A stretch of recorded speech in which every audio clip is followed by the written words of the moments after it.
Om Sahana Vavatu Sahano Bhunaktu Sahaviryam Karavavahe Tejasvina Vadhitamastu Ma Vidvishavahe.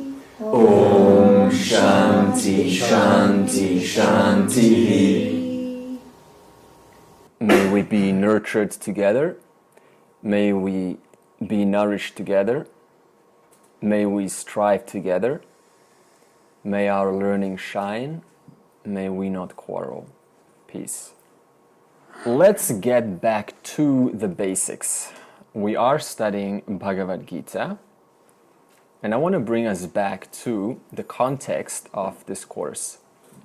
Because the Bhagavad Gita is not just some story that happened a couple of thousands of years ago, which is now simply as a model or a learning guide, which is both a Dharma Shastra, how to live, but also a Moksha Shastra, that is the path to liberation. But Bhagavad Gita is something that every human being on earth, man or woman, at all times, in all ages, undergoes. And that is a fundamental problem, which we will now actually do as a group, as an exercise to see what the context of the Gita is and what Arjuna was facing. Chapter 1 in the Bhagavad Gita starts with Arjuna Vishada Yogaha, which means the yoga of Arjuna's grief. Now, how can Arjuna's grief become 18 chapters of the Bhagavad Gita? So the question is, why is it called Yoga of Arjuna's grief? Because at Kurukshetra, when Arjuna was arrived between the two sides, the Pandavas and the Kauravas, he was positioned strategically by Krishna with the chariot to be facing specifically Drona and his grandsire, his teacher. Krishna could have easily got Arjuna to be facing towards Duryodhana, who was Arjuna's enemy, at least the way Duryodhana saw it. If Krishna placed Arjuna or drove Arjuna's chariot to or in front of Duryodhana, then what do you think, what kind of thoughts do you think Arjuna would have if he was facing Duryodhana and not his grandsire and his dear teacher? See the difference? If you're in life, that's what Kurukshetra is. It's a metaphor. If you're in this life and you're looking and you're placed in front of something that instigates a like or dislike and causes one to act accordingly to that like and dislike, which is not in favor to your growth, then if you don't have guidance, then the person will innocently end up proceeding anyway into the event which they're exposed to. So what does this mean? It means that we need education. We need to know what is right. This is called Samanya Dharma, that is universal Dharma common to all. Nobody wants to get hurt here. Nobody likes to be cheated or to cheat. Nobody likes to steal or be stolen from. Nobody likes to be disrespected or looked down upon. All of these traits belong to Samanya Dharma, which we all relate to, and every human being upon birth is instantly ingrained, or they are provided by this Samanya Dharma, which means you don't have to learn not to steal. You don't have to learn not to kill another person. It automatically comes.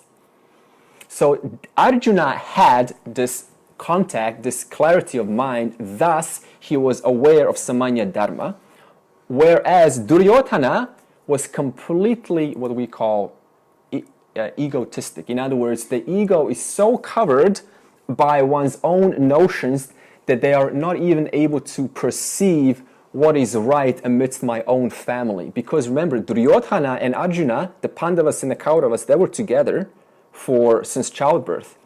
And from the beginning, the Kauravas, they started designing, or they started forming jealousy and envy towards the Pandavas.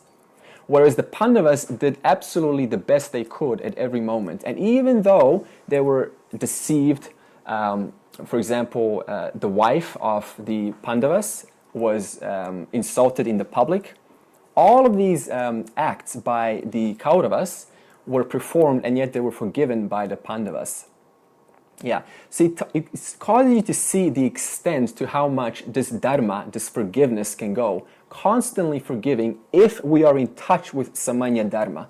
Because think about it this way, even if somebody hurts me, what is the most common natural response to do? That's right, retaliate back. But see the trick? Because now I have fallen, I have violated my own dharma. Yes, they have hurt me, but from this moment on, I have a choice to look at it in the light of forgiveness, or from the whole, or I can, respond or react out of contact with samanya dharma. Then I also become another Duryodhana. You see the problem?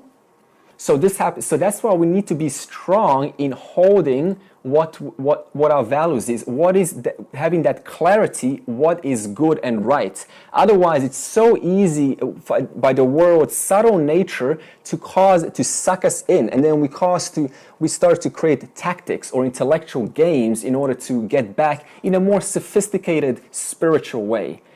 So it doesn't matter whether it's sophisticated or direct. The point is it's in violation of samanya dharma. All right. So Arjuna, upon his grandsire and his teacher, who were very dear to him, he loved his teacher and his grandsire, which you can understand so, understandably, if you love someone. What's going to happen? If you're seeing your family on the other side, how are you going to respond?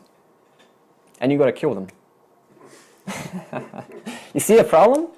Yeah. So what's that going to do? It's going to cause a lot of emotional problems, right? Why? Well, we're going to find out why. Attachment. And that's exactly what we're going to do now.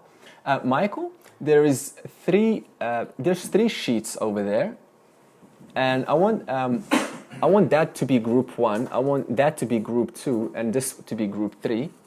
And I'm going to directly do an exercise with you guys, and we will see how Arjuna is not just some person who is sort of on the field and this is completely unrelated to life. We will see how and what happens when there is, as you said, attachment involved.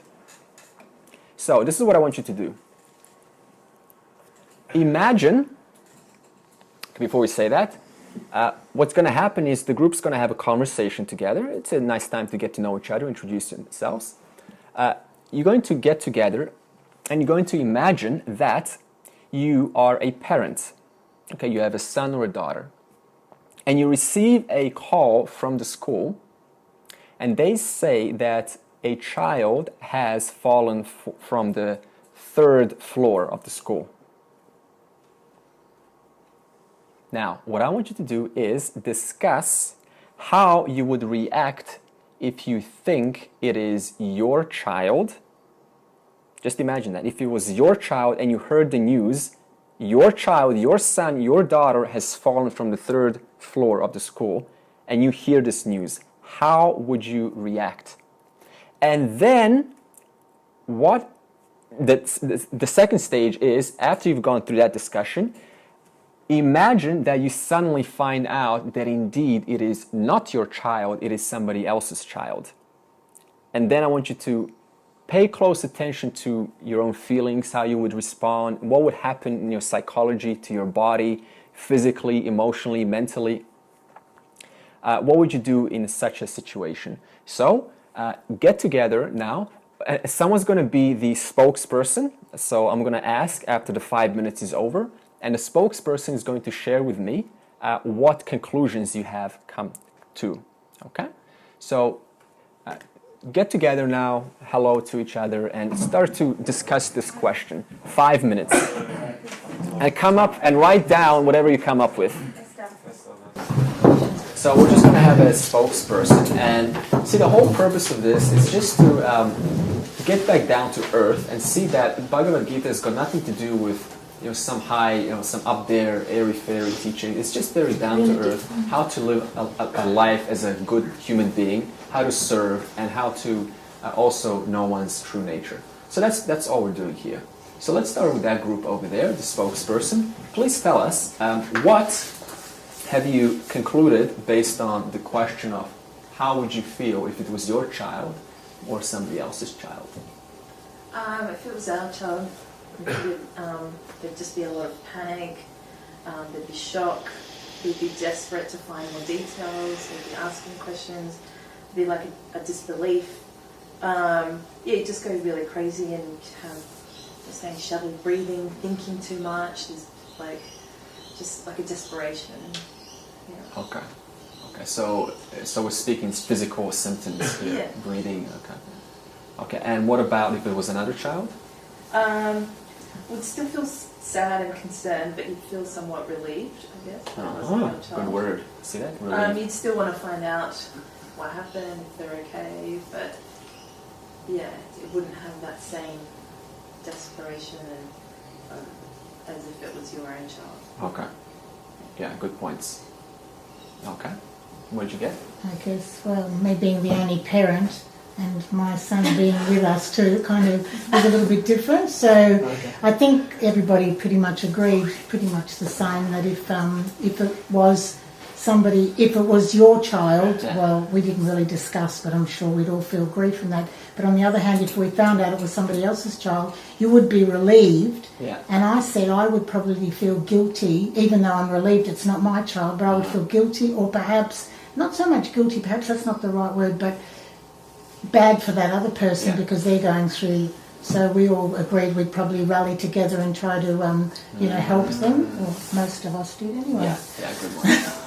Yeah. So, Good. yeah. I get your points. Okay. What do we get? Spokesperson. Yeah, we got a bit forensic with the question because it didn't actually say that we got a call that our child or a child had been. So we worked through that a bit. And individually, I think I came up with the idea that I would immediately fly to guilt if I thought it was my child. I'd done something wrong dharmically. That's all right. That's where I went. That's how I life. Fair enough. Careful. Later, if we found out it was someone else's child, there'd be relief and so forth. But Martin had a different response, and that was a practical one as to what could be done in the circumstance. Quite rational and addressing the practicalities of the situation. That's my training now, so I tend to go back. He's a trained child saver. No. I got a license for high risk work, and so License. no, I have work in this. So I've just literally, you make a space, you look for clarity, look for wrong information to dispel it, and then decide who's the one to make the decision. Because you can't have two captains of the ship.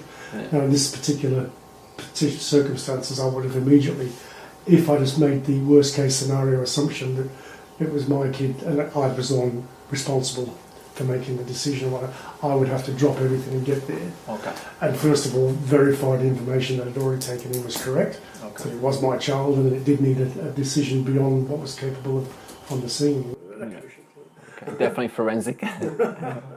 Okay, so what have we learned is, it seems, at least the way I'm hearing it, is that the first example, if it's my child, there's a sense of subjectivity. That means we make it it's my own thing. There's a sense of, it becomes about me as a parent.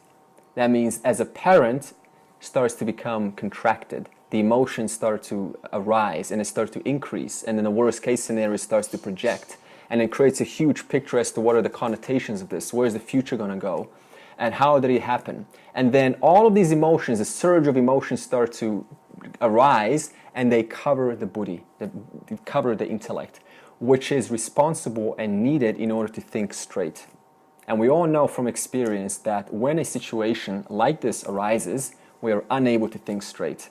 Why? Because the surge of emotions start to slowly arise, and then the mind starts to get very erratic. A very short time it lasts on one thought. We're unable to keep our thoughts in one place in order to evaluate, to analyze, to judge, to discern as to what could this mean. By the time we look at it, there's another thought that starts to come up, and then the body starts to contract. There's a sense of heat, a sense of cold.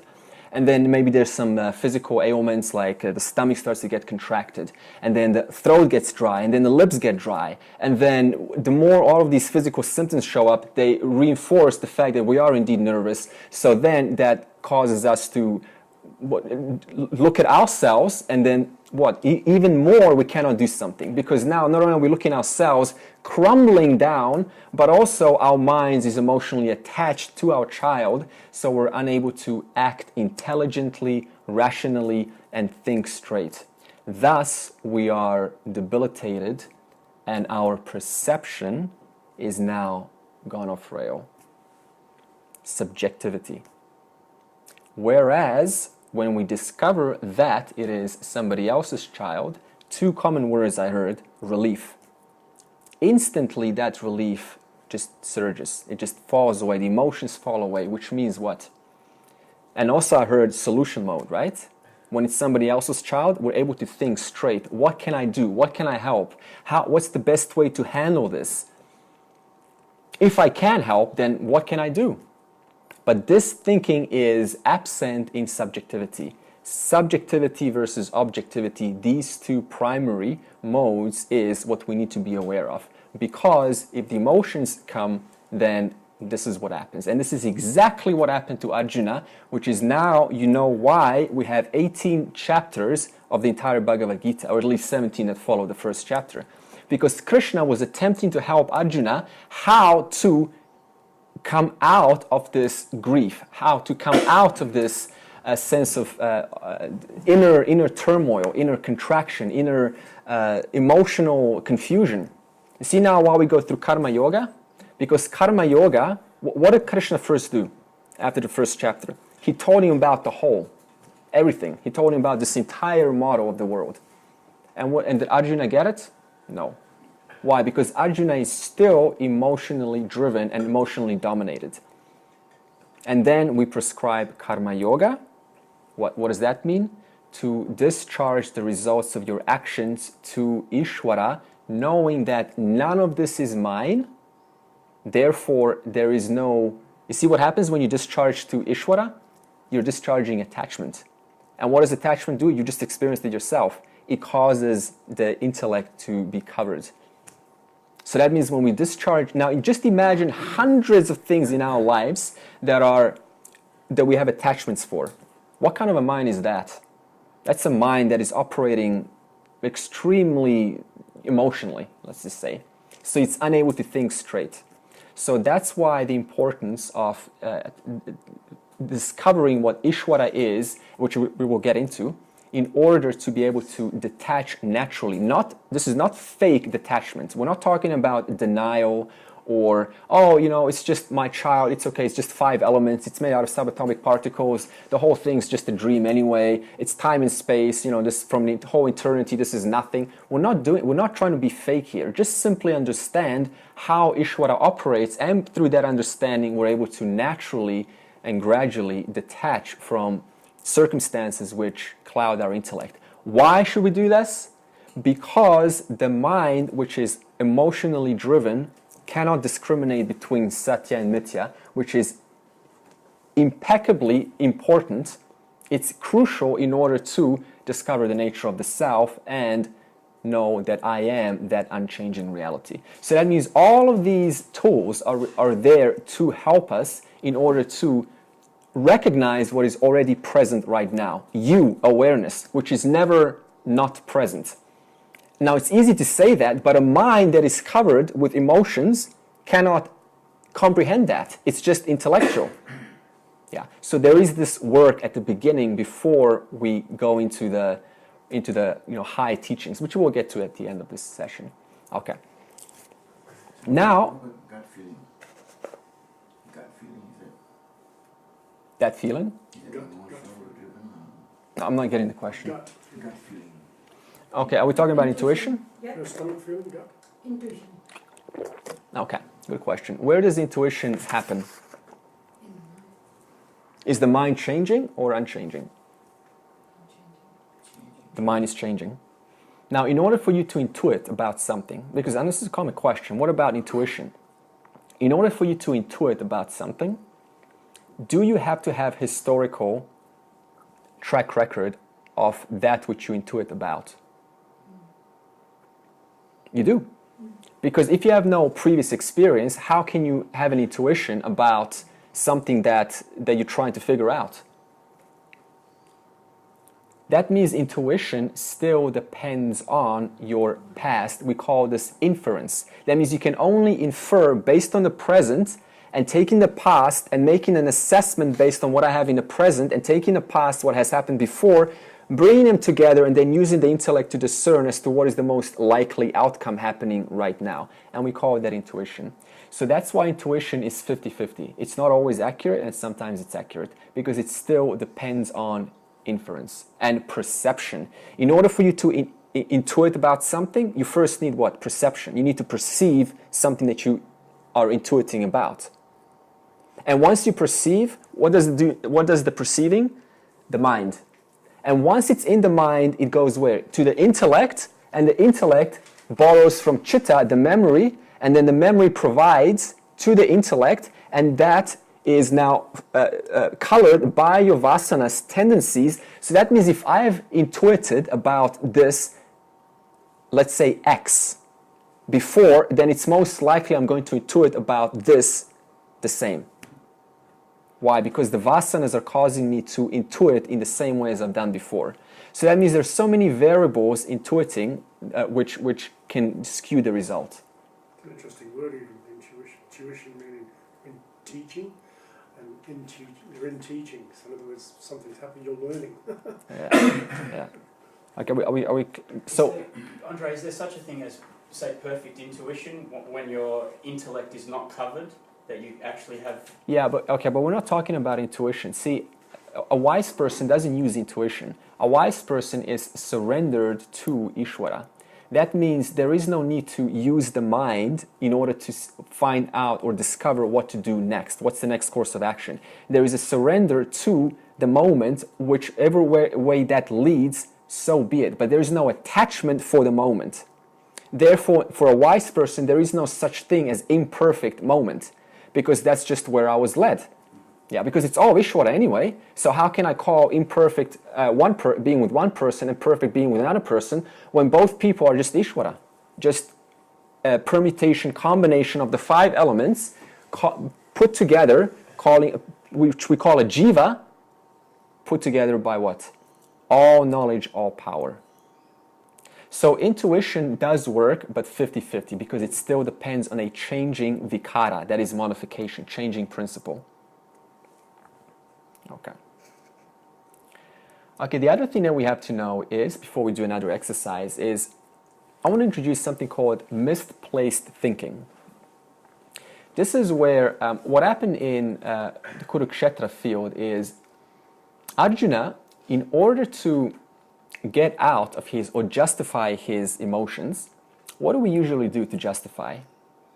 Well, what do we do to make ourselves feel good? We justify. We say something, we create a story in order to make right what we actually should be doing, but we're not. So we create a story in order to make it okay that the fact that I'm not acting is okay. That's exactly what Arjuna did. So when Arjuna finally saw his 2 teachers, who he loves dearly, he dropped his bow and arrow, and he sat down and he started telling Krishna why it is not right to fight, and why fighting war causes destruction of families, destruction of good, able, working men, and why when there's an absence of good, working, able men, then their wives and kids won't have a father. They won't have someone to protect them, which then further escalates into the mom not being protected, and thus the cultural values in the family not having someone to uphold those values, which then causes the wife or the woman to be suspect to being abused. which then causes the woman further to engage in licentious ways, which then causes the child of the family to look at the role model, which is the mom, because she's the only one remaining now, and lose what is right, lose a sense of direction, what is right and what is wrong, because there's no one to hold that dharma, the father's gone. And then the child, now not having anyone to model off cultural values, makes another child, and that child now models of this child who themselves has lost cultural values. So you can see how the generation starts going down, all because of war. Now, you say this is a very good argument, right? It's true. Yeah. But why is this called a misplaced thought? Because both Pandavas were preparing for the war for 13 years, and the Kauravas were preparing for the entire life. They knew this is going to happen one day. And finally, at the moment of battle, when they finally joined together, there is what's called last-minute resistance. You think about it. Suddenly the consequence of the event starts to show up. It starts to become clear what's about to happen. And then we what? We retract. What you just experienced with the child, that's what happens. So Arjuna starts to explain all of these reasons, but is it appropriate when it's wartime? That's called a misplaced thought. That means you don't shoot when there is a peace treaty going on. Neither do you talk dharma when there is a war about to happen.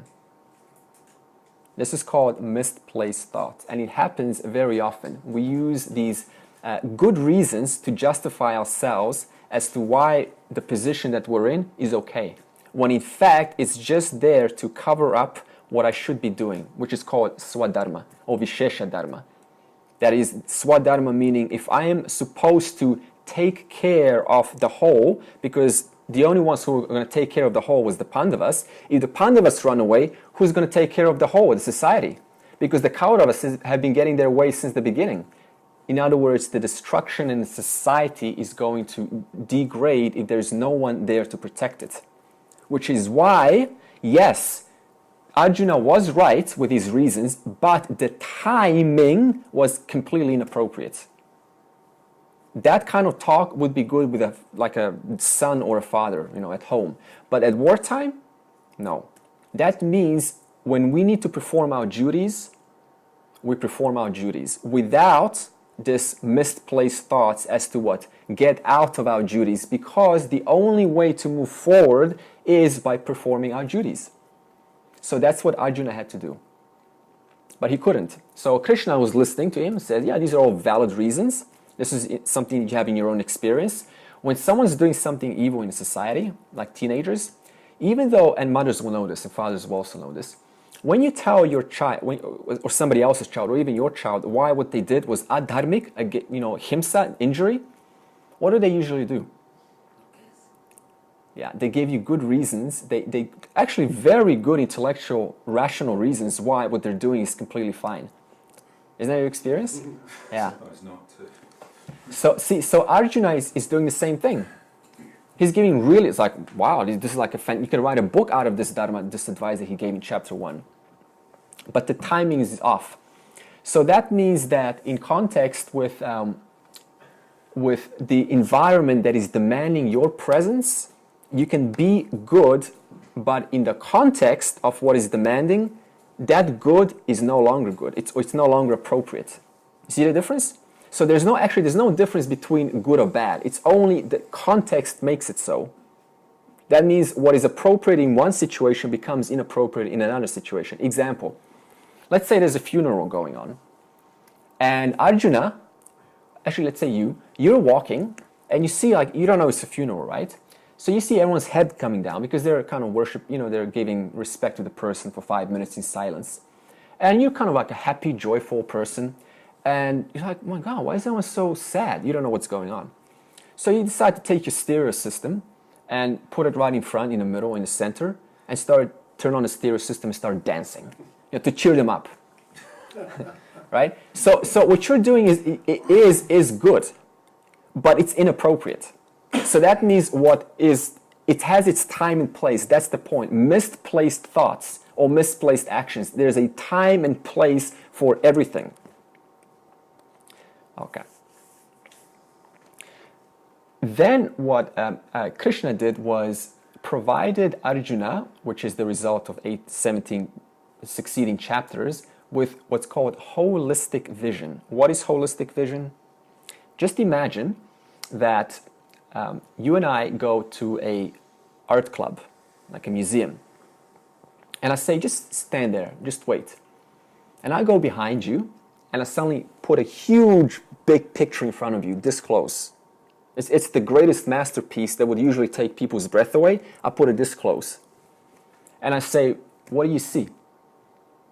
You say, get this out of my face. So what do I have to do? I have to keep showing you the image from different angles, from different ways, in order for you to fully appreciate what I'm trying to show you. That means the Gita, in a similar way, we're talking about the same thing almost every week, but it's coming from so many different facets, from different angles, in order to comprehend what it really means to say Sarvam Brahmaha, everything is Brahman, and I am not separate from that Brahman.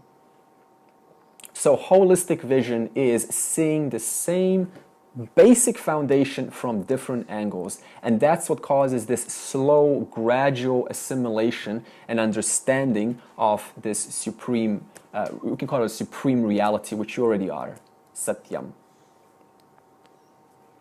Okay. So in a sense, living alone in Isvara, you're being faced with facts all the time. You're being faced with? With facts that you need to adjust your behaviour to. That's right. So I've heard it described as being alive to facts. Alive to what is. To what is, yeah. And is that essentially karma yoga? Alive to what is, first of all, requires you to have prior knowledge of Ishvara. Because if, let's say, a child, see, it looks like a child is alive to what is, but is that the case? No. A child is alive to their own imagination, superimposed over what we call Vyavaharika or Ishvara Srishti. So it's Jiva Srishti, my own projection, superimposed over empirical reality called Ishvara Srishti, and then I am alive to my own reality. In other words, I am living in a world of my own projection, and I believe the world which I'm living in is the world, but it's actually my projection. So being alive to what is, we need to know the difference and very clear establishment between these three realities. Jiva Srishti, your own projection; Ishvara Srishti, the empirical reality, that is the transactional reality; and the last reality, which is Paramartika, which is the unchanging reality. Otherwise, the mind gets totally confused. It's like projecting onto the world, and then the world is in a such and such condition, but it's my condition, it's not the world's condition. I think the other point there with regards to the facts, it's too easy to get hold of a fact and think it's something permanent and then hold on to that at the expense of what's happening in a moment, and then you end up with the wrong. You don't get to provide to the society in the right time, in the right place, because my projections are busy wallpapering the world with what I would have it be instead of what it actually is. So in other words, if this is operating, then I actually do the world a disfavor, but also to myself, because I don't get the timing, the right timing, in order to act instantly and appropriately. Even a fact can't be a fact for someone else. A fact for me, if something is a fact, might not be a fact for another person. That's right. So it's relative. It's how we see as and how we believe, what we put into that. Yeah. So see, in Vedanta, we need to be very careful, because by the time you come to Vedanta, you should have already, not all of it, but taken care of, or at least aware of Jiva Srishti. That our projections is the very obstacle which prevents us from seeing or appreciating not only God, Ishvara, but especially ourselves, which is the unchanging. So the primary key in this is firstly taking care of Jiva Srishti, our own projections. Then we can appreciate what is.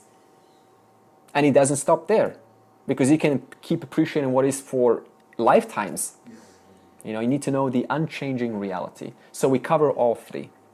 So do we get affected by media like TV? What's shown on Yeah. TV of the whole world? Yeah, because The everything. news of the world, Yeah, of course. Because every time you hear about the media of the world, not only is it reinforcing the likes and dislikes, which is causing me to unconsciously project next time, whether I know it or not. So it's an unsuspecting projection. Yeah. So that means there's a certain lifestyle change that has to start happening. Firstly, by removing yourself from those circumstances which fill the mind with unnecessary words and unnecessary language, unnecessary images. Because you also got to understand that anything that you see on the media is their own misapprehension of reality. That's why when someone's speaking about what's happening, let's say, a different country, Pakistan or Afghanistan, or whatever it is, they usually say an opinion about it. But is that opinion absolutely true? No. It's relative to some other fact they've gained, and that person who wrote the fact for them also researched based on a very limited point of view. So we're living in a relative world, and we need to be careful not to fall into this jiva projecting srishti. Srishti means creation. Yeah, that's the basics of Vedanta. It could be true, Hey?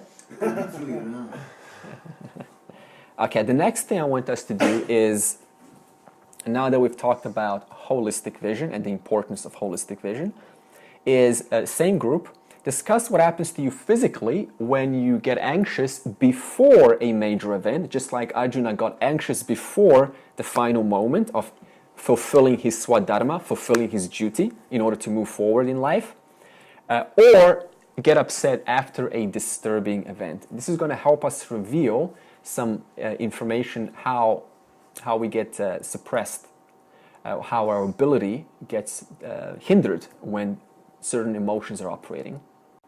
Yeah. So what's the common denominator here that we hear? A common experience.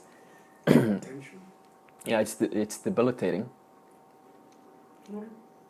That means that it suppresses our basic faculties to operate and function in the world properly. So now just imagine, see, this is normal, first of all. We're not saying you're not supposed to feel this, because a human being is going through a certain experience, and we all have vasanas, we all have tendencies, and we will all respond in a certain way. But we have to be careful, though, because if we don't have the right knowledge of Isvara, that everything here is indeed Sarvam Brahmaha, then what happens is, right from the beginning that we did, everything becomes extremely subjective. And the lack of knowledge only intensifies and justifies our feeling for feeling debilitated and hindered from making a proper, clear decision. Because in both examples, I hear, there's just one common denominator, which is what exactly Arjuna has been going through, and that is a feeling of disempowerment. Yeah. Okay, so I want to tell you a story, and I want us to use this story as an example. What happens when we don't have the scriptures in our life? What happens when we are constantly consumed in the worldly events, which is nothing wrong with that, but just want to show you what happens, nevertheless, when there is a disinterest or a general, you don't necessarily value what it means to be immersed in Shruti, in Smriti, in Upanishads, in the Bhagavad Gita, not having some kind of a regular education. Okay, the story goes like this. Once upon a time, there lived a great king who had a secret mantra. And this mantra, if it was chanted by anyone, if they could get this mantra from him, would manifest a genie who would give any wish to his or her master. So a poor man from the village hears about this king, and he decides to approach him because he's just got so many desires. He's got so many wishes and so many anxieties he wants to remove, and so many worldly attainments and so many pursuits that he wishes to accomplish. So he's got to see this king. He says, "Hey, look, I heard you got a secret mantra. I mean, I've got a lot of desires and I really need this genie to help me out here. And the king says, no, sorry, you're not ready for this. Go away. And he was kind of depressed. He went back. And of course, his desires are still hunting him. You know, they're grabbing him. They want him to fulfill these desires. So he just can't hold it. He has to go back to the king the second time and say, hey, look, I mean, you know, I know you said no to me first time, but my condition's special. I really got many desires to fulfill, and I need this genie. No. Trust me, you don't want this genie. This genie is you're not ready for this. So he walks back second time, very disappointed.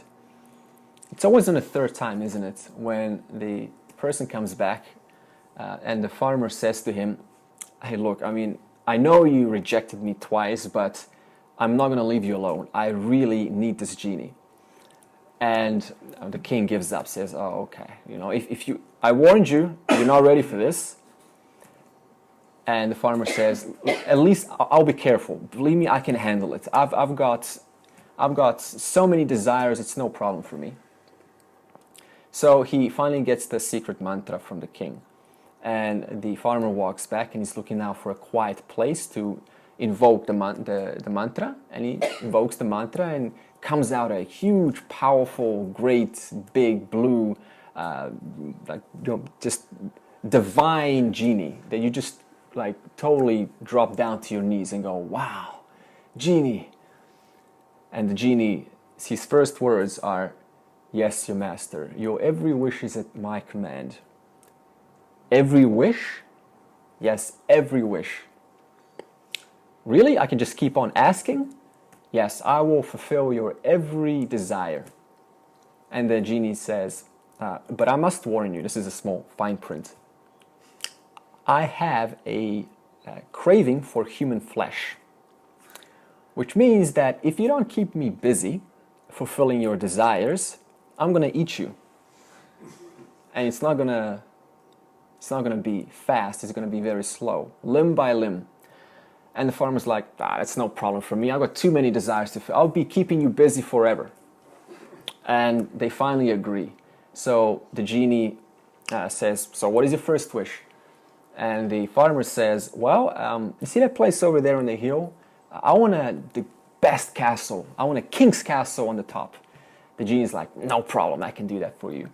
So the genie, goes up to the mountain and gets busy while the farmer continues grazing and doing what he does. And 30 minutes later, the genie comes back and says, yes, what else can I do for you? He's like, well, wait a minute, aren't you building a house? The genie says, I've already done it. And this guy's like surprised, wow, that was fast. So he gets about 2 hours worth to see and enjoy his house, the farmer, until the genie gets really hungry, starts looking at him, she wants to eat him, right? So he realizes, oh, I better give this guy another desire before he eats me. And then, but he said, no problem, he's got too many desires. So he gives him another desire. And once again, the genie is very good at what he does. He fulfills his desire instantly. He comes back to him. Says, yes, your master, I would like another desire to fulfill. And this goes on for so long. Until the guy starts to go, oh my God, this guy's too good. I'm going to run out of desires. And if I run out of desires, he's going to eat me. So he goes back to the king and says, hey, this genie, he's really good at what he does. Is there like a mantra to slow him down? And says, no, I mean, I'm not interested. You asked for there's nothing more I can do for you. It is your genie. So the man goes back. Remember, he's got all his desires fulfilled now.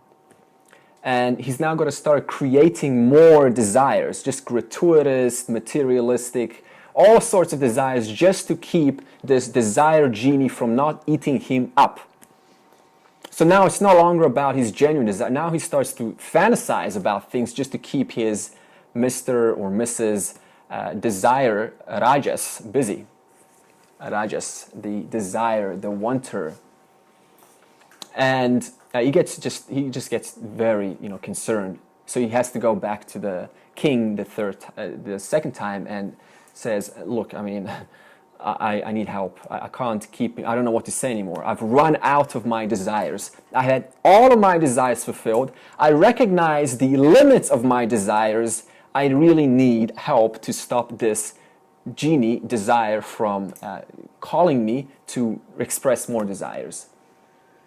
And finally the king, in hesitation, of course, says, all right, fine. And he tells him something on his ear. So the farmer goes back, and he, of course, the genie is ready for a new desire and also ready to eat him because he's, finished all his fulfillments.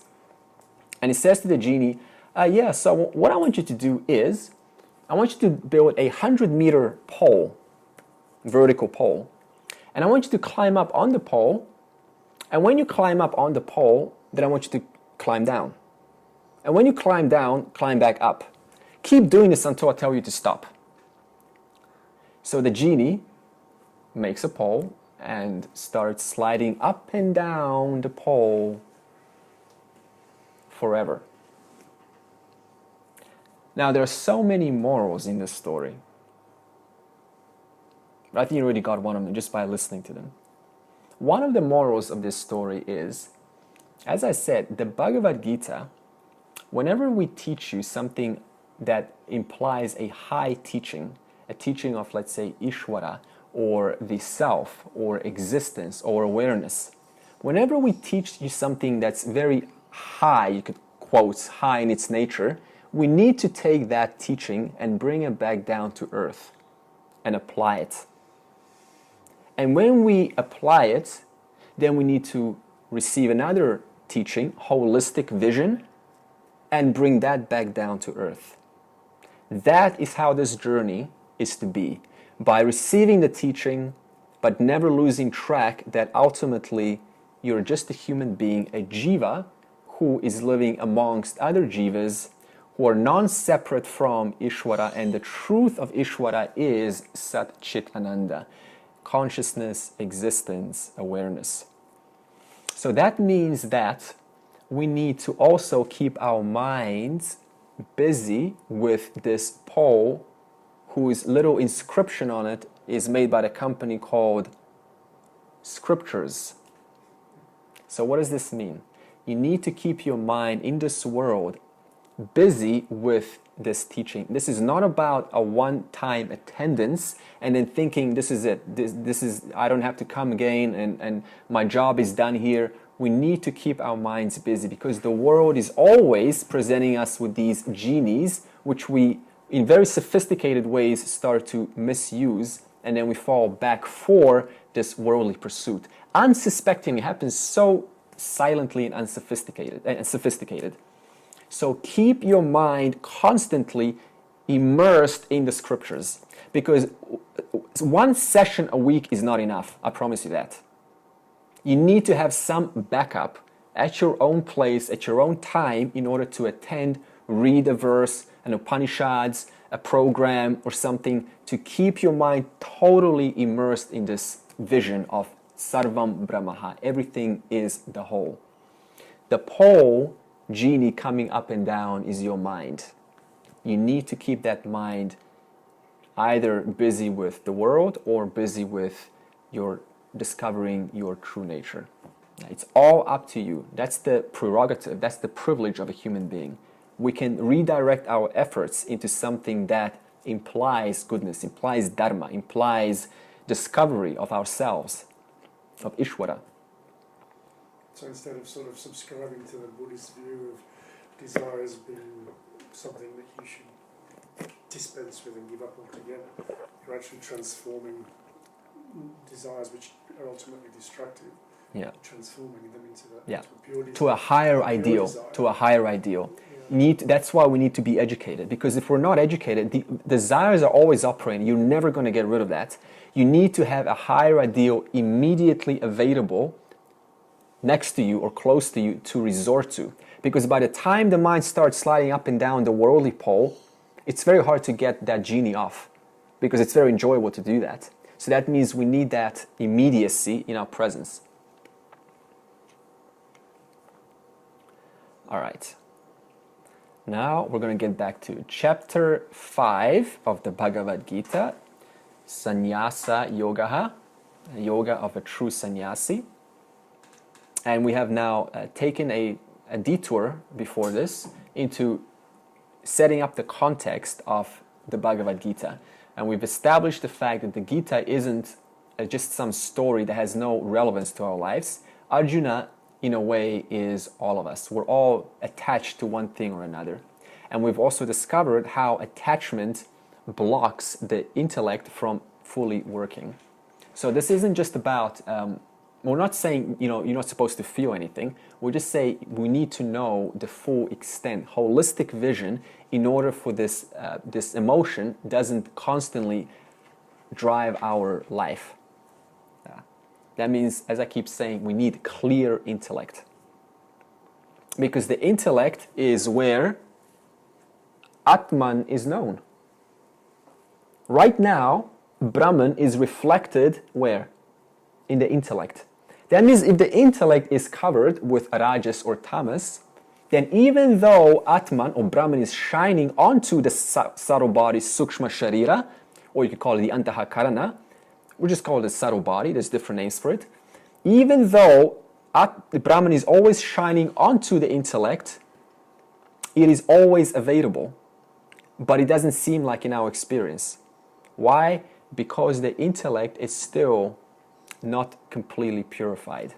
Therefore, one says, I hear this, I hear what you're saying, I am the unchanging reality, but I just don't fully assimilate, I don't fully comprehend the full implications, the full extent of what that actually means. So how do we purify the intellect, the mind? We've got Karma Yoga, which we discussed, and now we're on to chapter 5, Sannyasa Yoga. A sannyasa is one who has already gone through the stage of purification. So now we're talking about that one whose mind is already purified, which is why chapter 5 is a little bit of a higher teaching, because we've already gone through the chapter 3, which is how to be in the world in order to purify your mind through Karma Yoga. If you haven't seen that, then just go and see the videos. It's all there. Okay. The self is not the doer. I'm going to revise this. Okay, what is the self? Self is awareness, consciousness, Brahman, or you could say also Atman, Satchitananda, existence. These are all synonymous words that I'll be interchanging.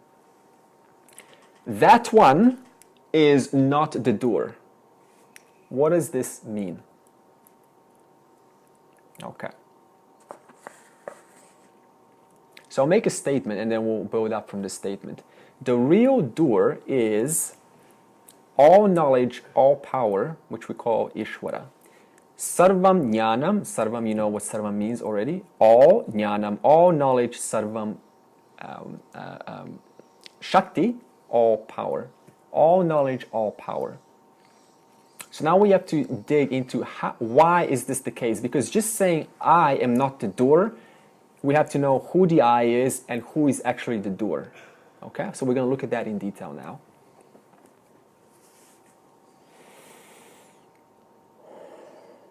Okay.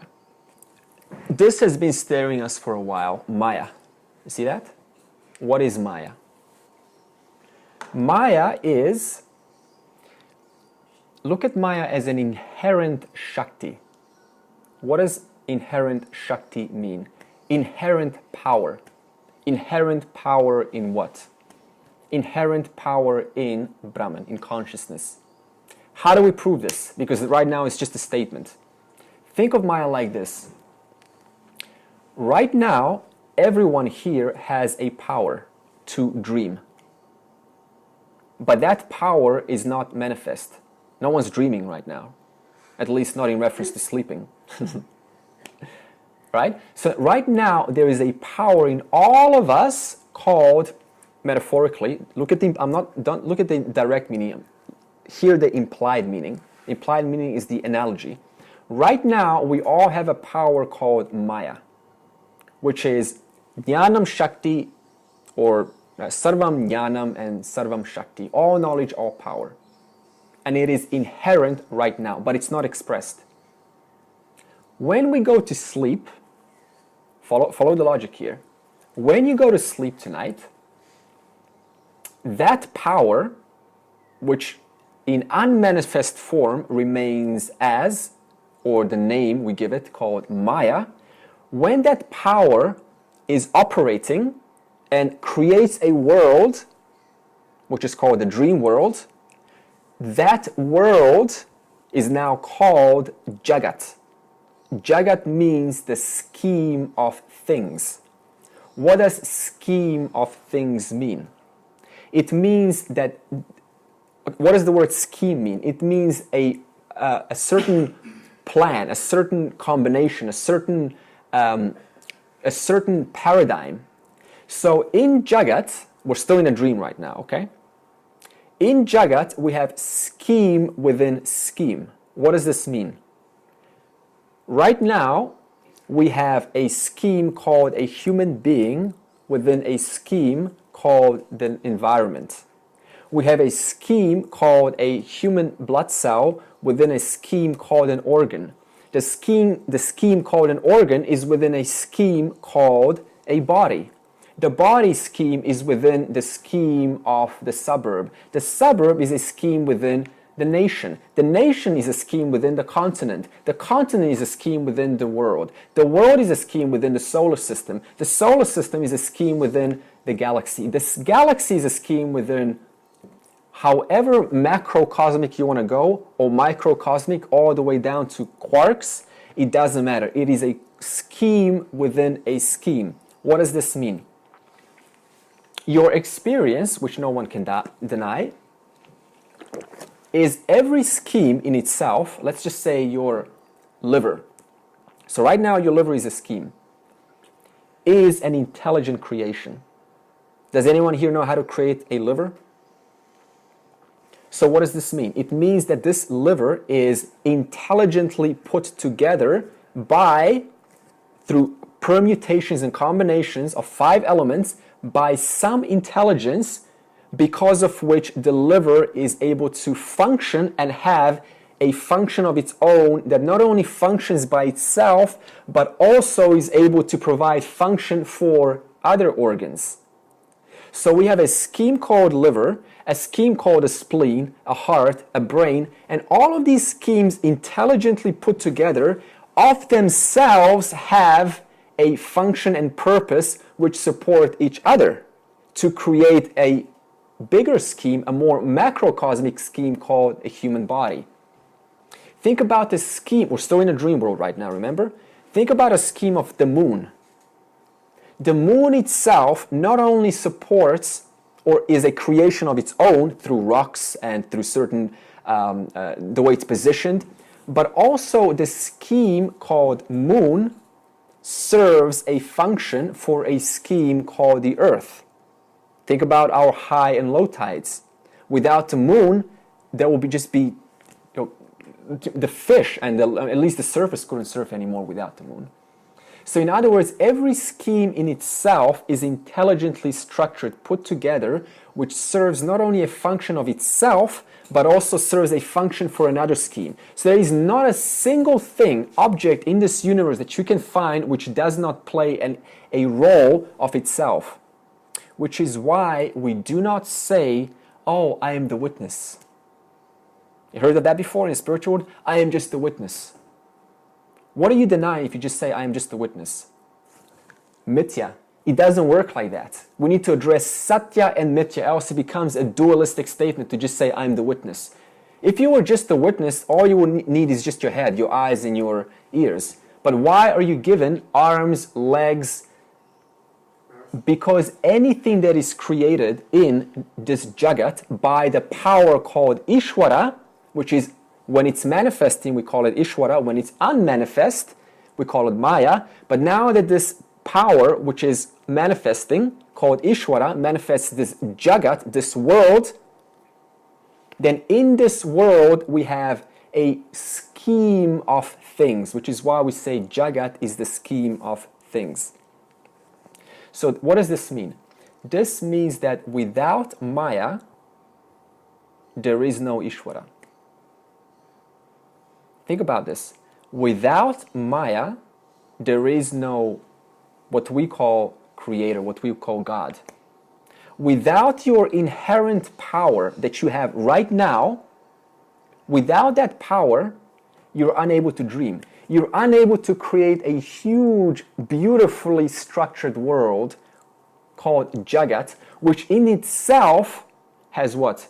Characters, other people, waterfalls, people are having conversations with each other, they're fighting, they're celebrating, they're going to Bali, they're going to Hawaii, they're going to America. They're doing so many things in this Jagat, in this world. All of them are a scheme within a scheme, and yet they all belong to whom? That one single source, in this case, the dreamer. Similarly, this entire world that we see called Jagat, scheme of things, which involves intelligent permutations or combinations put together, is all belonging to that all knowledge and all power, which when it's operating we call Isvara, when it's not operating we call that Maya, which means that there is actually no difference between Isvara and Maya. Because in some Upanishads even, they interchange between Maya and Isvara. Ultimately, there is no difference because for simplicity reasons, we just say Maya is that power which you have right now. When it's not expressed, there is no world. There is no dream. When that power, which is in Brahman, is expressed, then we have what we call this entire world, scheme of things. And you as a person are just one scheme of infinite schemes in this entire universe. An universe created, put together intelligently by the five elements, by this all knowledge and all power. So here's a question. Out of what is your dream made of? Fragments of imagination, things that you've seen, things Yeah. that you've experienced. Good. And where does the knowledge in your dream come from? Because the dream has structure to it. There's tree knowledge, there's sun knowledge, there's cloud knowledge, there's people knowledge. Where does knowledge come from? Okay. So both the knowledge and the material, that's what a dream consists of, the material, because you're seeing things, and the knowledge as to how that material is to be structured is what? Knowledge. Because you can't have a house without knowledge, can you? You can't have a sun unless there is a principle of what the sun does. What is the function of the sun? That's why we say all knowledge and all power. So when all knowledge and all power are operating, they belong to that one same dreamer you. Which means without you, there is no dream. Without Brahman, there is no world. So is the dream separate from you? No. Yes and no. It's a tricky one. It's a different state. Okay, is the dream different from you? Yes. Okay, how do we explain this? Imagine the sun and the moon. The sun is the original consciousness. The sunlight is being shone onto the moon. So now what is the difference between the sunlight and the moonlight? Reflection. Okay. Is the moonlight different from the sunlight? Yes, but also no. Because the essence of the moonlight is the same essence of the sunlight. But the moonlight is not the full power of the sunlight. So yes and no. Similarly, your dream, yes, it is you, but at the same time, it is not you. That's the paradox that we have to solve. Yeah. Okay, so now I want to move us forward and say, okay, let's summarize. What is the difference between Isvara and Maya? The difference between Isvara and Maya is, as we said, Maya is when this all knowledge and all power is inherent, but it's not operating. Potential. It's a potential, yeah. When this potential, this all knowledge and all power is manifest, we then assign a new name to it called Isvara. Is that clear? Okay, so that means Isvara and Maya are not separate. They're actually one and the same. We just assign a different label to help us understand and comprehend this universe. Yeah. So the other thing that we have to understand is there is actually no such thing as Maya, no Isvara, because that's another dualistic thought. So in other words, we create these words in order to make sense of what we cannot understand through inference nor perception. See, you have to start seeing everything as one, everything as the same, everything as consciousness. But because the mind is still trying to figure things out, we then assign and we call it Satya Mithya. Ultimately, there's no such thing as consciousness or self and not self. It's just self, there's just you. Okay. This self and not self, we will slowly start to cancel out as the course progresses. Because I don't want us to stay in this dualistic thought that now it's all Satya and I am Satya and the world is just Mithya, Mithya, Mithya. Just keep denying Mithya, everything's changing, not me. It doesn't work like that. Just like, as I said before, you cannot say, I am just the witness. You're not just the witness. There's a person there. And what do we say about the jumper and the wall at the beginning? The wall is never separate from the jumper. That means when you understand these two realities, Satya and Mithya, even if you call yourself a person, it doesn't matter. Because the truth of the person, Jiva, and the truth of the Ishvara is the same truth called Brahman. Just like the truth of the wave and the truth of the ocean is what? H2O. Without H2O, there is no ocean. Without H2O, there is no wave. So the commonality that both the wave, you're just one of the waves, in the entire ocean called Ishvara, that they both share or they both enjoy, is they both enjoy that one reality, H2O. And wherever there is H2O, or wherever there is a wave, that's exactly where there is H2O.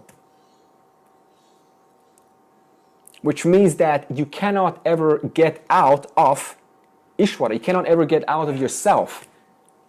This is all there is to it. Because wherever there is a wave, you're just one wave, that's exactly where there's H2O. So once again, it comes back to a simple understanding that there is nothing out there in the future, which we briefly covered last week, because whatever you are looking for, whatever it is that, whatever truth we're seeking is already here now.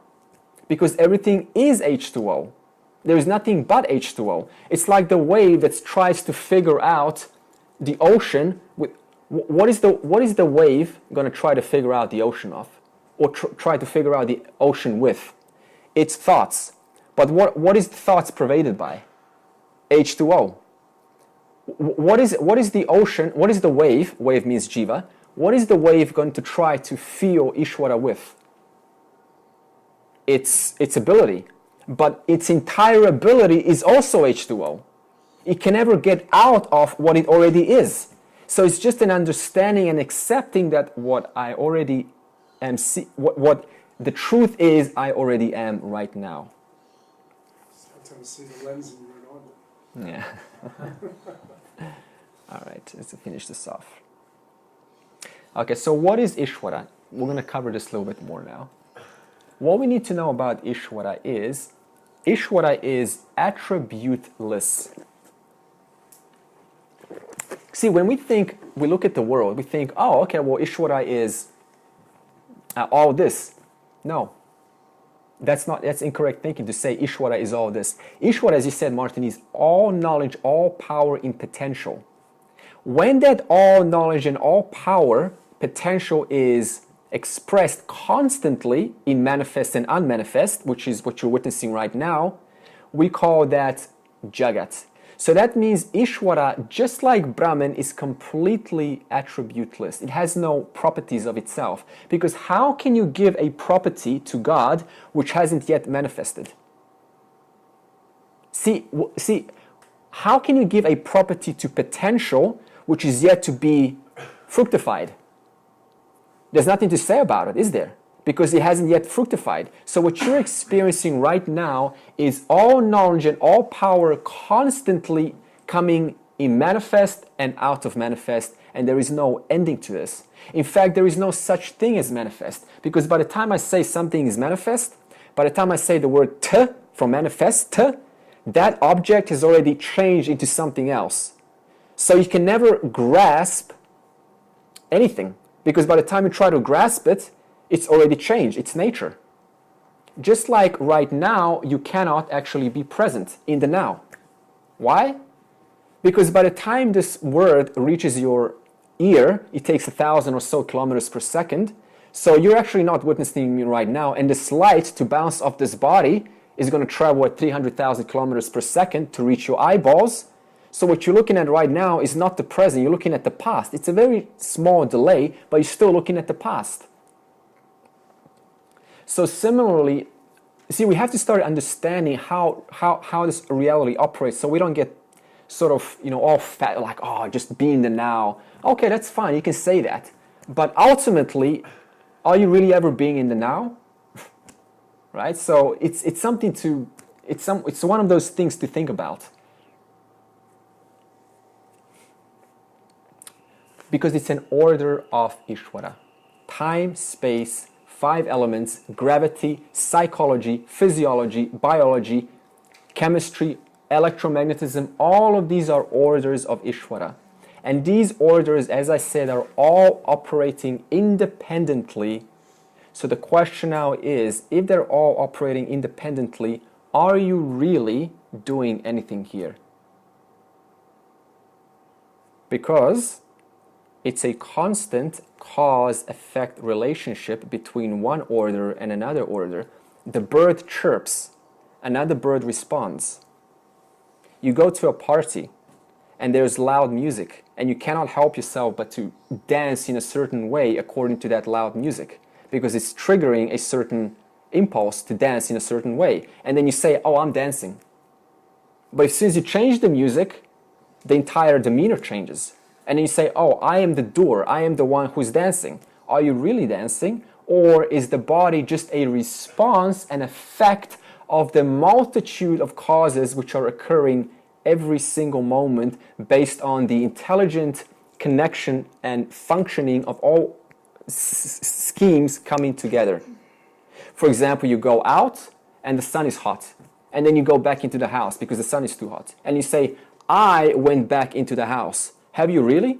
Or has the body just naturally reacted to the heat and you wanted to take some cover? And you went back into the house.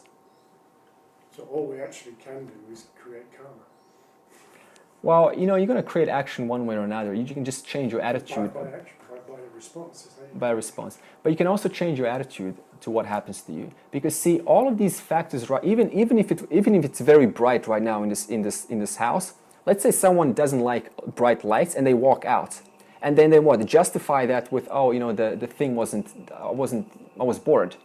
But what the problem was, the light was too bright, and they think they walked out, they made a decision to walk out, but in fact the brights were just too bright and it didn't please them. So we have to start seeing how these constant causes and effects, which are just schemes within schemes operating together intelligently, causing us to do what we do, causing the body to do what it does, causing the mind to think in the way that it thinks. The mind seems to demand concrete concept, because if Isvara is like essentially dynamic, yeah, what the mind's demanding is something, or to label something so that you can make sense of it. If you're attempting to absorb a teaching, you're absorbing concepts, and you're grappling with them, and you're concretizing, so to speak. So, that's what that is. That's what that is. Yeah. So that's the inherent difficulty, I think. And you're contemplating on those concepts too, in order to fully integrate them. You're trying to put boundaries and trying to put form to everything. Isvara is attributeless. It is all potential and all power. And Maya is when this all knowledge and all power is not yet manifesting.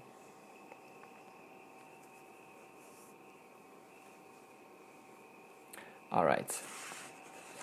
Next week we will continue with this teaching why the I am not the doer. Because I am not the doer, this word flies around in the spiritual world. Like, I'm not the doer, it's very easy to say this, but to know the implications of what it means to say I am not the doer, we need to dig a little bit deeper. And what I haven't covered is a mind map, which is going to help us next week, which is the last week of this year. And one of them is roles. We need to understand that Isvara is creating roles constantly for you as a jiva, which is completely dependent on the situation which is demanding. So if you're a father, then your role is to be a father to your son. If you are a firefighter, then your role is a firefighter. But as soon as you get out of that job, your role changes. So that means we need to start seeing roles as apart from the I am. This we will do next week. Yeah. Sarve bhavantu sukhinaha, sarve santu niramaya, sarve bhadrani pashyantu, ma kaschit dukkha bhag bhavet. Om Shanti Shanti Shanti. May all be happy. May all be free from illness. May all behold good things. And may no one suffer.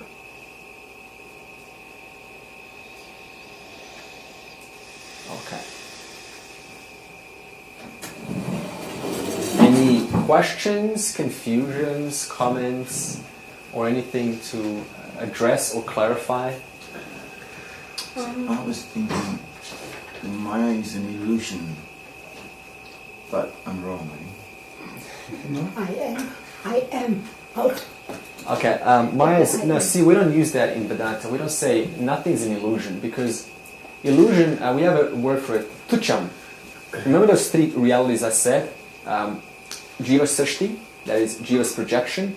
Ishvara Srishti, the empirical transactional reality, and we got Paramartika, which is the absolute reality. Now there's another reality called Tucham.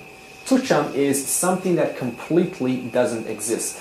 Like right now we're seeing horns on Martin's head. That's Tucham.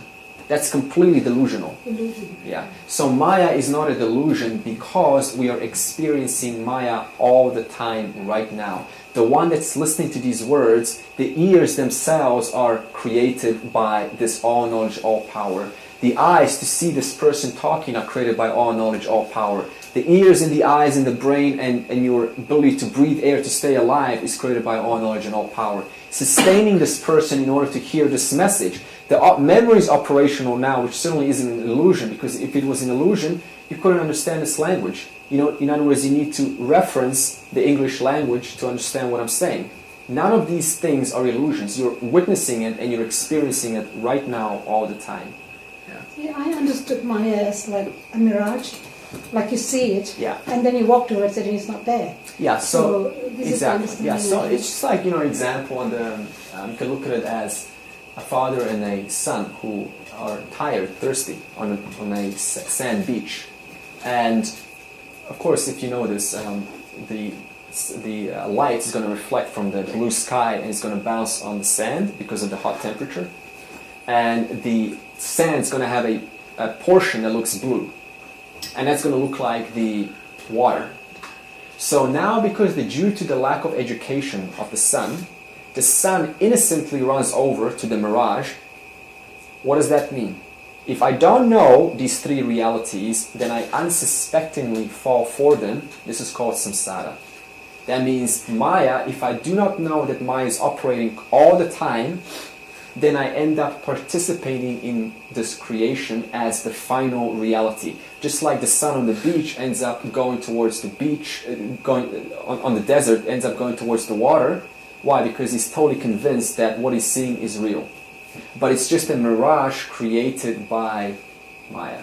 While this father doesn't do anything. Why? Because the father knows that, yes, there is a certain combination, there's a certain environment which is producing these circumstances to look real, That means both the son and the father see the same thing, but the father, the wise person, doesn't fall for it.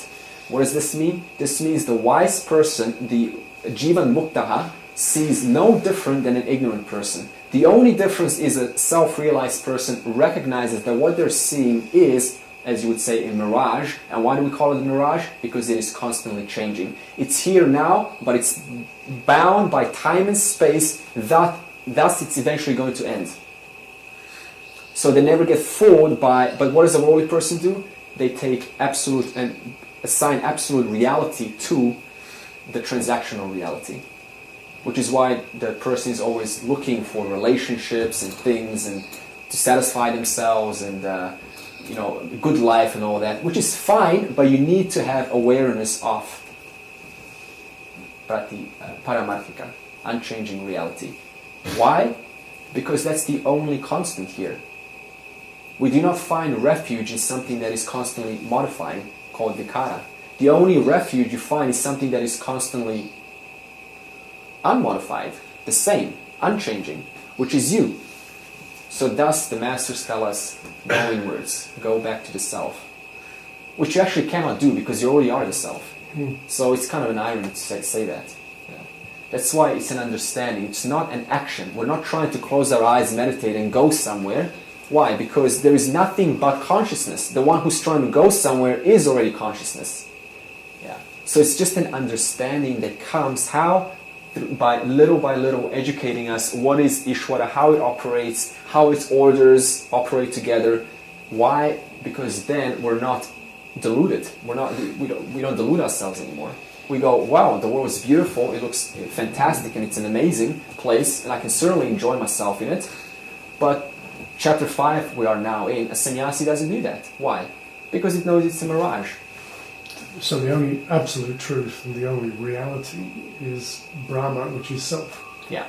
Which is everything right now. Which is everything. Yeah. But to say that, we need to first break it down. Yeah. For example, right now you see nothing but material. Where was all this material dug out from? Earth. And what is Earth? Well, it's certainly one of the elements. Space, air, fire, water, earth. That means everything you see around you is Earth. And even you were Earth one day also, because you were just a collection of, all the food you've ate, which came from Earth. So you're just nothing but food. So all of these elements are operating, put together intelligently. How do we know that? Because has a human being done this? No, impossible. We don't even know how to manage our own emotions, let alone create the sun and the earth to revolve around the sun. Yeah. Okay, so Maya, by the way, is also the second section of this course, and we're still in the Jiva section, so that means we can still afford to talk a lot about emotions and living a life on earth, which is always the case. But in section 2, we're going to get a little bit more tricky with this Maya business. So Maya is the potential to have an emotion. Is that what Maya is just potential constantly manifesting itself in order of emotion. So Maya has nothing to do with emotion. It's just creating an order called psychological order. And because this psychological order, you can look at it like a container, is engaging with other orders called the environment, a dog, for example, and therefore this dog triggers the psychological order to experience the emotion of fear. Thus, the fear has nothing to do with Maya, no Isvara. It is just orders put together, functioning, and experiencing different effects based on the causes that they're engaging with themselves or with other functions. Like, you got the order of fish, which is providing and sustaining the order of shark. The order of tree, which is sustaining the order of forest. And oxygen, an ecosystem. So that means nothing here has any reason not to be. In other words, everything is meaningful in itself, which is why I keep saying, we cannot say I am just a witness. Anything born has a function. And if that function isn't served, that's a violation of your swadharma, basically. That's as good as Arjuna not willing to fight. And if he walks away, what happens? The society suffers. So in our worlds, we all play a role. So it actually doesn't matter whether you're speaking about yourself as a person or as absolute consciousness. It doesn't matter because there's only consciousness. Yeah. Which is why if we say, oh, I don't want to be reborn, I'm doing this not to be reborn again. What's the problem with that kind of thinking? Who's the one that doesn't want to be reborn? There's still a person left. Who is the person?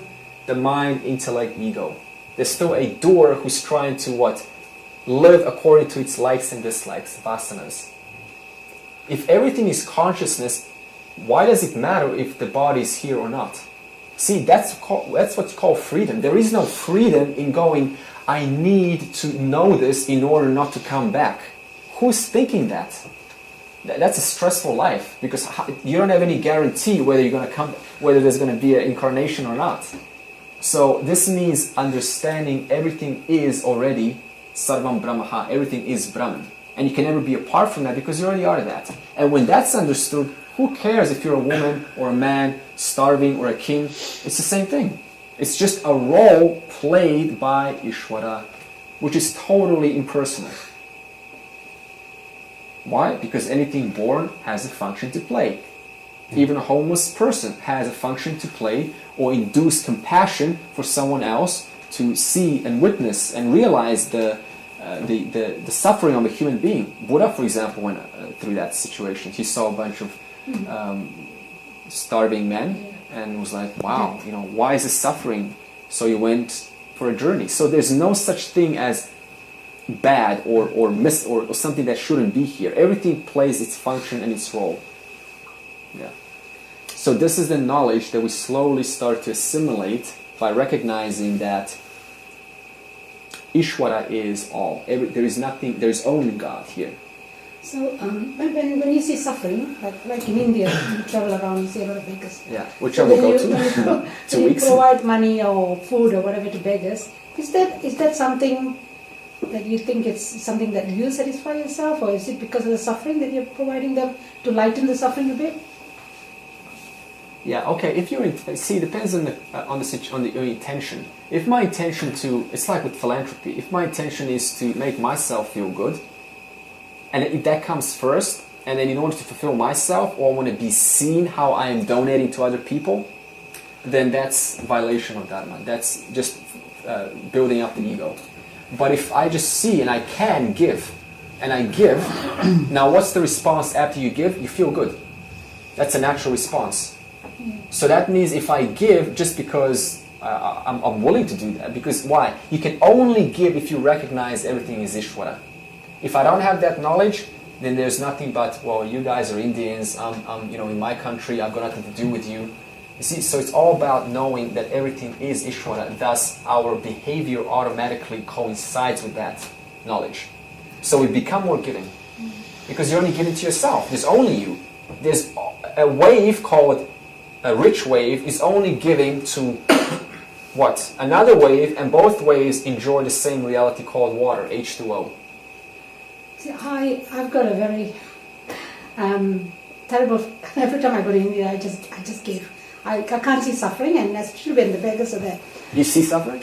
I see a lot of suffering, and I see pain in them, and I don't want to be in that situation, so I give. And when I give, I get told off by friends or whoever traveling with me, saying, you keep giving, this is what, they misuse and abuse these things. Yeah. You are one of the persons who are continuing this abuse by them begging and continuing that begging. I said, but I would not sit there and beg. If I'm not going to willingly sit there and beg, why should I let someone else beg?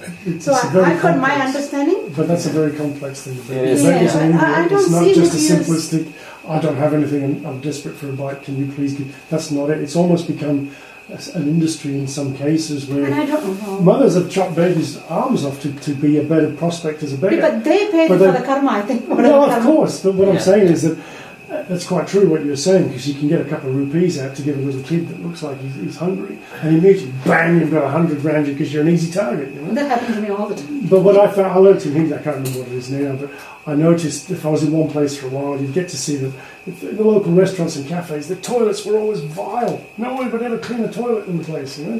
And so after a while, I asked the people. I said, why is it like this? He said, well, nobody wants to do the job, because it used to be the untouchables, and now the caste system's changed, and nobody wants to do that job, blah, blah, blah. So I said, well, would you pay someone to do that job? Of course we do, but nobody wants it, And I got this guy outside wanting to get a few rupees, and so I learnt in Hindi, come with me, I'll get you a job, And then every time I make accounts, I'd say, come with me, and I'll take you, and I'd take them in and introduce them to the guy. I said, look, this guy wants to help you clean your bathroom. Yeah, we're not talking, it's a dynamic situation, isn't it? It's a no, dynamic. like I see here in Melbourne itself, that's not very India, Melbourne. I see people lying in Swanson Street and all, lying down there for days and days and days with dogs next to it. They're able to feed the dogs, but they're lying there. And you think, should I give money? Shouldn't I? Well, it's not a matter of should or shouldn't. No. No, because I suppose you look at the environment you're living in, this environment. There is so many options here, so many choices here. Yeah. But why is that person lying there? What state of mind are they in? Yeah. So I question things like that. Yeah. And think for you to lie there, in a desperate situation, in the middle of a busy city. Yeah. What mind are you in? No, it's fantastic. What suffering are you in? Yeah, but then they may not think it's suffering. They may not. They may not. They may think them, it's a good life. Just lie down there and that's it. They may. There's a nice story. A man who wanted to get rich, and he was asked by a sailor. So why are you making all this money? Well, so I can lie down on the beach. And the sailor says, well, I do that every day. Yeah, and also what plays a part is one's own personal karma, because we all play. See, if I just get into as a small child, and I drink, and I hang around with the mates, the friends, and I think this is a great life, and I lose interest in business, in job, and then little by little my boss kicks me out. And then after I get kicked out, I'm angry, and now my mates don't like me anymore, so they kick me out of their home. And now I find myself on the street. So there's always a chain of events, and every one of those chain of events gave me an opportunity to act. That's the privilege of a human being, to act. But I didn't exercise it. And because I didn't exercise it, I now end up in a situation where someone is now talking about me in a Vedanta class, So we're not ultimately, this world is just a continuation, it's an endless creation, you see? So ultimately, yes, there is a world, but your job here is not to get too stuck into others, why are others living like this? Because every body that is born is ultimately born here, why? Because in their previous incarnation, there's no such thing as previous, but I'll speak in time anyway, in the previous incarnation, this knowledge, I am self, I am existence, wasn't fully assimilated. So one gets the opportunity to do that again in this life. And what happens is, because as you said, there's so many options in this world, we get so easily sucked into them. And our friends pull us into them, and so it becomes like a normal thing. Yeah, I'm just going to enjoy myself and be popular and all this other stuff. And we forget, little by little, what is our original mission. Where the original mission was to discover my absolute nature. Yeah. So that's what we need to keep our eye on. Our nature. Yeah. So ultimately you're here for yourself. I'm not saying that in a selfish perspective, but you know what I mean. Discover who you are and the glory of Isvara. And once glory of Isvara is understood, there is no such thing as suffering. Because to me, say that someone's suffering, I would have to make certain conclusions about them, which depends on my own tendencies and my own memory, and then to ascertain or conclude and assign a label that makes sense to me called suffering. There's no such thing as suffering. There's just isness of Isvara operating in different orders, which creates a person which apparently looks like they're suffering, but anything I say about them is actually inaccurate. Because it's just a body with different limbs in a certain location, time, space, that is located, and then in order for me to make sense of that, I need to say something. I need to call it a homeless person. You're putting your mental projections onto somebody else's apparent. No, I suppose like Buddha, saw the suffering or the death or whatever, and then went in search for. Well, yeah, but you don't, when you're calling it suffering, but you don't know what's going on. No, I don't know. That's why I don't know what state of mind they're in. I don't realize that. And even suffering is great because chapter 1, Arjuna Vishada Yoga. Arjuna was suffering, chapter 1. And that's what propelled him to look deeper within himself. So suffering is a great catalyst. If you're happy, let's say you fall in love, right? If you fall in love and you really like that feeling of being close, is there any need to do anything other than just spend time together? No. No, you're just happy. That means you're happy in mithya, which is fine. But you're going to die. And that person's going to probably die also, or they will die. But not exactly at the same time. Yeah. So that means there's nothing wrong with anything. You just need to be aware of where is my vision. Yeah. Which means you can still be in a relationship or not in one. It doesn't really matter. But never lose sight of your vision. Of why am I born again? Well, not I, because that's taken personally. Why is there another body here? Yeah. Because see, as long as there's a body, I'll say there's other bodies. When there's no body, I can't even make the statement there's other bodies.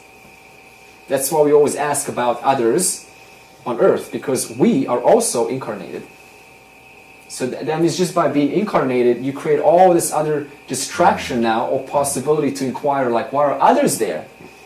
Well, how about this? Why don't you just recognize your nature as the self and then see everything but yourself? And then there is no such thing as world or suffering or joy or peace or love. These are all just labels that we assign to make sense of reality. Just like one block of gold, right? You make a bangle out of it. You make a necklace out of it. You make an earring out of it. You make, let's say, a tree out of it. And you make maybe a human out of it. All of these ornaments belong to the same gold. That means the gold is unaffected, is undifferentiated, but it's as though seems to be differentiated by the ornaments. And yet all ornaments belong to the one same gold. And for us to make sense of a bangle and a necklace, we need to assign a name called necklace bangle. Otherwise, you can't call everything consciousness. Hello, consciousness. How are you, consciousness? Right? So that's the operation of how Maya operates. In order to work, to be in order to for the wave to recognize and to deal and engage with the reality, with the transactional reality, it has to use words, linguistics. That's why we have different names. So this can be very confusing because then we say, well, there's so much difference, but you need to know what is that one same gold, which is what everything's made of. Different ornaments, different names, but one same. When you melt every ornament, what do you get? The same gold from which it came from. So in summary, we're not excluding anything, we're not including anything, we're just seeing things as they are.